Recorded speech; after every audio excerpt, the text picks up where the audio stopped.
What's up, guys? Welcome back to FishOfHex. My name is Travis. Today's video we're going to be working on the RODI storage unit and mixing barrel.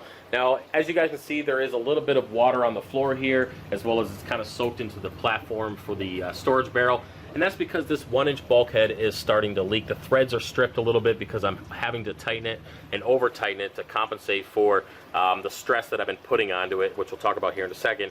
And basically it's just a slow drip.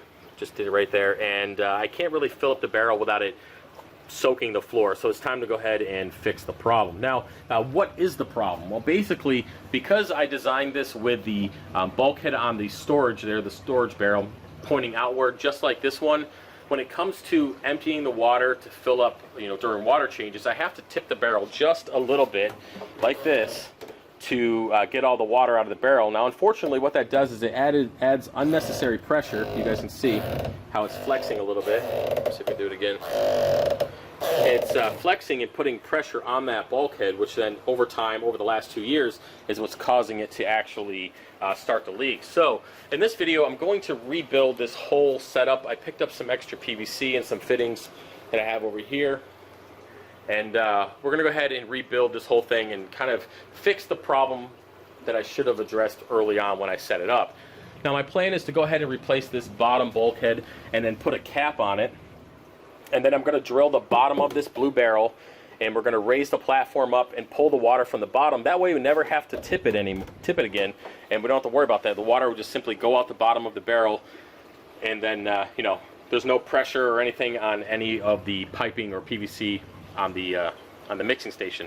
Next thing I want to do is redo this whole thing here, because you can see that I bumped into it, broke this entire thing off trying to record on the tank. Same thing up here, bumped into it, broke it all off, and it's a good time to put a uniseal in here, and I'll ultimately put a uniseal down here, just if there's any other stress on the PVC, I don't have to worry about dealing with it leaking again.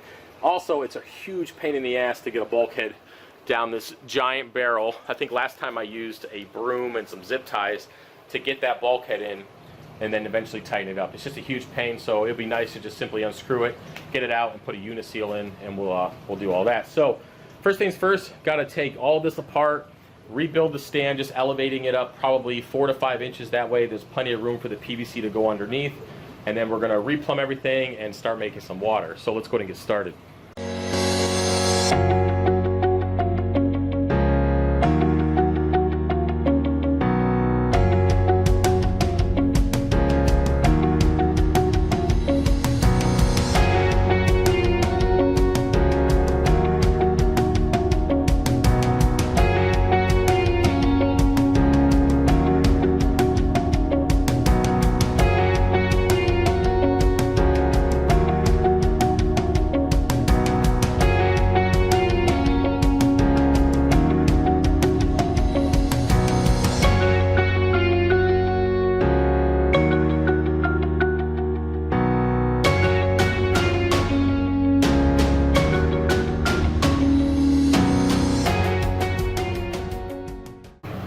Okay, so let me show you guys what I've done so far besides make a huge mess in the fish room.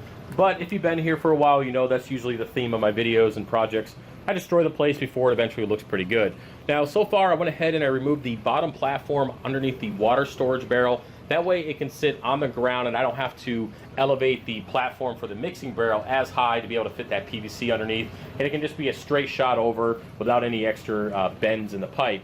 Now, I also went ahead and removed the 1-inch bulkhead, replaced it with a 1-inch uniseal, got the bulkhead out the top. I did unfortunately bend the RODI tubing. I'll just have to replace that and reconnect it over here once we're done rebuilding the setup. I disconnected the back platform that holds the apex and the switch for the pump that usually attaches to the mixing station platform. And now I'm just going to go ahead and elevate the platform probably 3 or 4 inches again, just enough so that the PVC will slide underneath, and then we can start drilling the barrel, redo that PVC, change out those bulkheads, and put it all back together. So let's go and get started.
Hey guys, so it's been about 24 hours since I finished the RODI mixing station build, and I figured I'd go ahead and give you a walkthrough on the entire setup, talk about how it works, and give you my overall impressions on the new build. So right off the bat, I am currently filling up the 160-gallon storage barrel. I did replace this damaged tube that I had before. Now, unfortunately, when I bent it or dropped the barrel on its side, I actually damaged the input for the float valve, which actually turns off the water once it gets up here. So I went through and just put this tube in there, glued it. It's not leaking, but if I ever have to replace this, I'll just have to replace the whole thing. It's not a big deal, just kind of what happens when you slam things around. It is connected here and currently filling up. 0 TDS, good to go.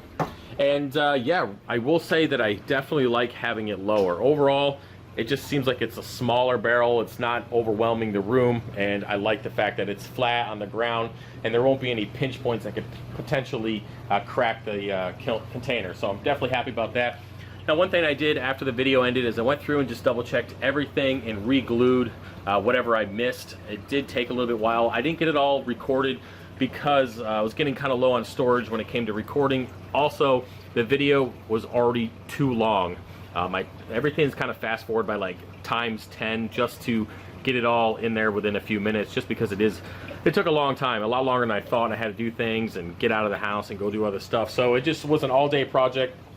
Luckily it was raining, so it was kind of a good thing to be inside.